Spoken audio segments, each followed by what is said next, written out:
Hello बच्चों। तो अपन लोग ने conservation of plants and animal के फर्स्ट वीडियो में बहुत सारी चीज़ कवर कर चुके थे। तो आज के सेकंड वीडियो में हम लोग और भी चीज़ कवर कर रहे होंगे। तो फर्स्ट ऑफ ऑल हम लोग देखते हैं, एक बार रिकॉल करते हैं कि हम लोगों ने फर्स्ट पार्ट में क्या देखा था। तो चलिए देखते हैं। सबसे पहले अपन लोगों ने देखा था deforestation and its causes. Deforestation क्या चीज़ होती है और इसका क्या मतलब होता है। तो अपन लोगों ने देखा था कि क्या कर रहे हैं ना, हम लोग फॉरेस्ट को क्लियर कर रहे हैं किसी एक पर्टिकुलर लैंड से, और उस लैंड का यूज़ हम लोग अदर पर्पज़ के लिए कर रहे हैं। तो ये जो प्रक्रिया होती है ये क्या कहलाता है, डिफॉरेस्टेशन। तो इसका काज देखा था। उसके बाद हम लोगों ने देखा था कंसिक्वेंस ऑफ डिफॉरेस्टेशन। तो डिफॉरेस्टेशन से हम लोगों पे क्या इम्पैक्ट पड़ रही है, हमारे अर्थ पे क्या इम्पैक्ट पड़ रही है, इफेक्ट, ये सब जो चीज़ देखा था। उसके बाद हम लोगों ने देखा था conservation of forest and wild life. हम लोग कैसे वाइल्ड लाइफ और फॉरेस्ट को कंजर्व कर सकते हैं। तो इसलिए हम लोगों को अपना एयरफोर्स तथा समाज का एफर्ट की ज़रूरत पड़ती है और गवर्नमेंट एजेंसियों की भी ज़रूरत पड़ती है। तो इसके लिए अपन लोगों को जो सरकार है उन लोगों ने बायोस्फीयर रिजर्व, नेशनल पार्क और वाइल्ड लाइफ सेंचुरीज आदि प्रोटेक्टेड एरिया बना चुकी हैं जहाँ पे एनिमल्स को प्रोटेक्ट किया जाता है। ठीक है। उसके बाद हम लोगों ने देखा था बायोस्फीयर रिजर्व क्या है। देन उसके बाद हम लोगों ने चर्चा किया था कि फ्लोरा एंड फाना क्या होती है। तो फ्लोरा क्या होती है और फाना क्या होती है। The plants and the animals found in a particular areas are terminated flora and fauna respectively of that area. कोई भी एक पर्टिकुलर एरिया में जो प्लांट्स पाया जाता है उसे फ्लोरा कहा जाता है, और जो एनिमल्स पाया जाता है उसे फाना कहा जाता है। ठीक है। उसके बाद अपन लोगों ने देखा था एंडेमिक स्पीसीज। एंडेमिक स्पीसीज क्या होती है। तो endemic species are those species of plants and animals which are found exclusively in a particular area, they are not naturally found anywhere else. और एंडेमिक स्पीसीज क्या होती है, ये भी एक स्पेशल स्पीसीज बोल सकते हैं जो कि एक एक्सक्लूसिव पर्टिकुलर एरिया में पाया जाता था। हमारा जो फ्लोरा एंड फाना था वो पर्टिकुलर एरिया में पाया जा रहा था, लेकिन एंडेमिक स्पीसीज क्या होती है, ये एक्सक्लूसिवली एक पर्टिकुलर एरिया में पाया जाता है, उसे एंडेमिक स्पीसीज कहते हैं। उसके बाद अपन लोगों ने था वर्ल्ड लाइफ सेंचुरी। तो आज के इस वीडियो में अपन लोग पढ़ने वाले हैं नेशनल पार्क, देन उसके बाद प्रोजेक्ट टाइगर, प्रोजेक्ट टाइगर के बाद red data book, red data book के बाद migration and recycling of paper, and last जो टॉपिक हमारा होगा रिफॉरेस्टेशन। ठीक है। तो चलिए आज की पढ़ाई शुरू करते हैं।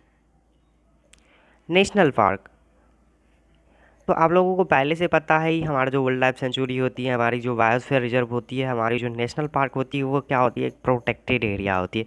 तो हम कह सकते हैं कि area reserve for wild life where they can freely use the habits and the natural resource. वैसी प्रोटेक्टेड एरिया या वैसा रिजर्व्ड एरिया जहाँ पे वर्ल्ड लाइफ हमारा फ्रीली मूव कर सकते हैं, यहाँ से वहाँ जा सकते हैं, अपना हैबिट्स अपना सकते हैं और नेचुरल रिसोर्स का यूज़ कर सकते हैं। ठीक है। तो क्या कहलाएगा, national park. Human activities such as grazing, poaching, hunting, capturing of animals और collecting firewood, medicinal plants, it's are not allowed.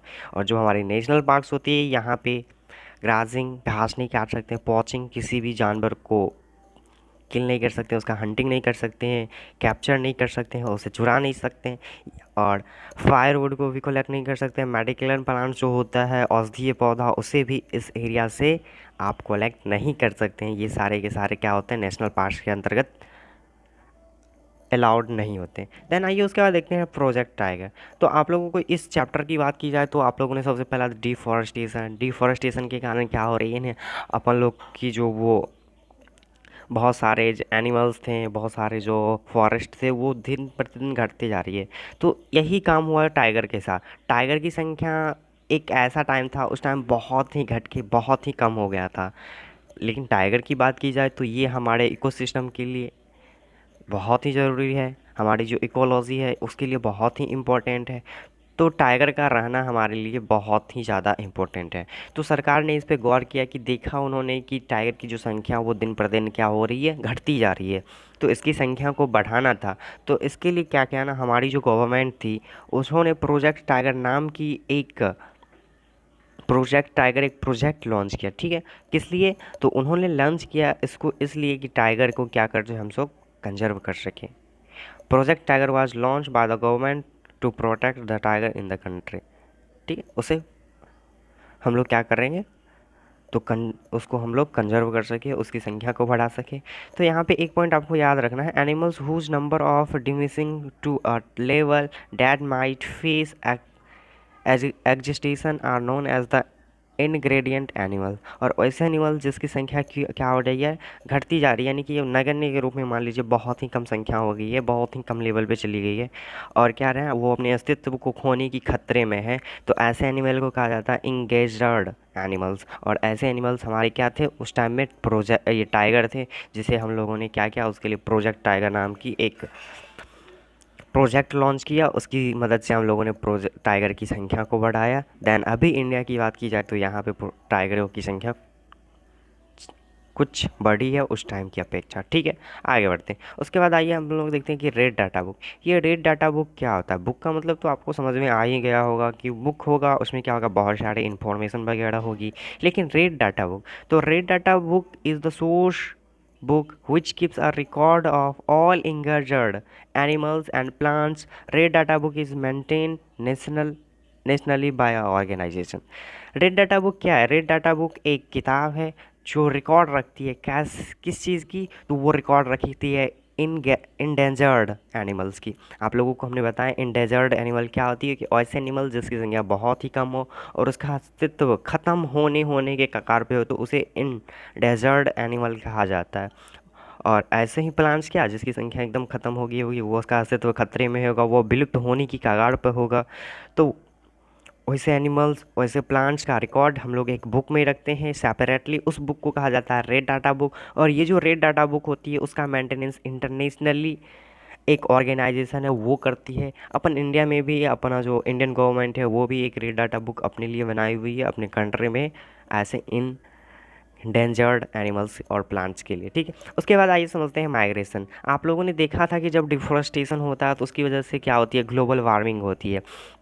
तो हम जैसे कि बोल सकते हैं कि एक पर्टिकुलर एरिया में पहले कुछ पशु पक्षी लोग रह रहे थे।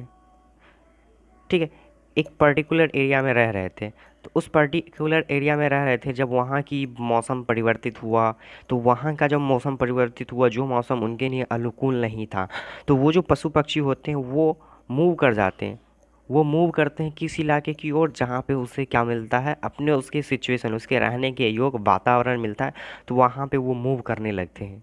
आप लोगों को पता होगा कि बहुत सारे जो पशु पक्षी होते हैं वो दूसरे देश से हमारे देश के अंतर्गत आते हैं। ठीक है, जो आते हैं तो ये सारे के सारे जो पक्षी होते हैं या फिर जीव जंतु होते हैं उसी को माइग्रेशन कहा जाता है। ठीक है, प्रवासी पक्षी, माइग्रेशन का मतलब होता है प्रवासी पक्षी। आई होप आप लोग इसे समझ गए होंगे।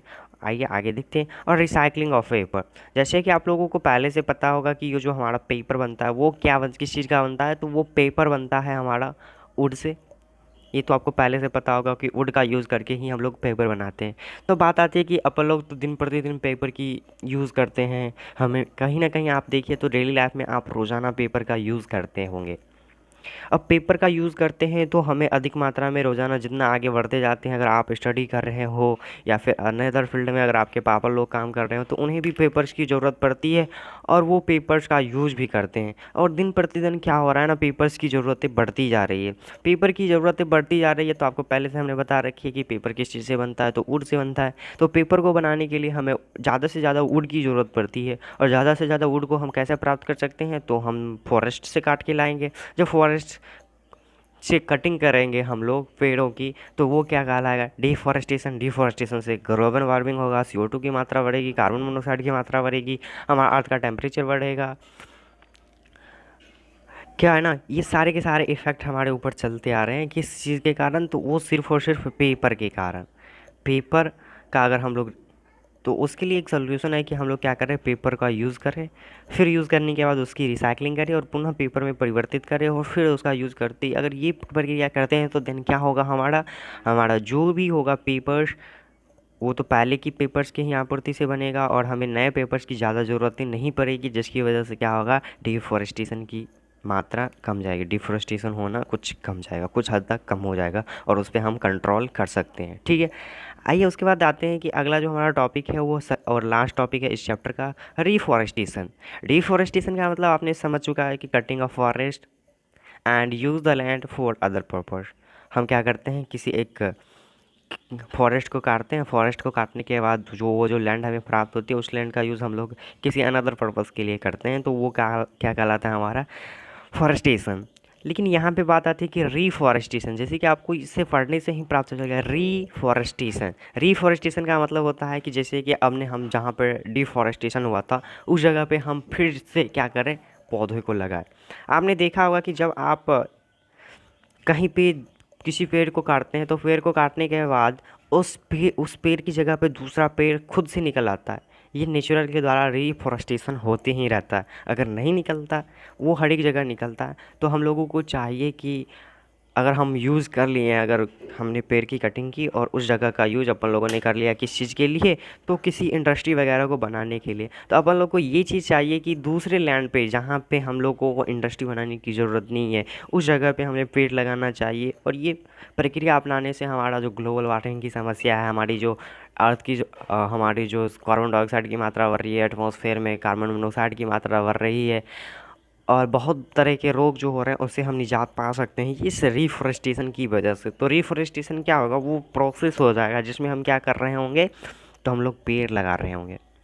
ठीक है, आई होप आप लोगों ने इस टॉपिक को समझा होगा। मिलते हैं अगले वीडियो में।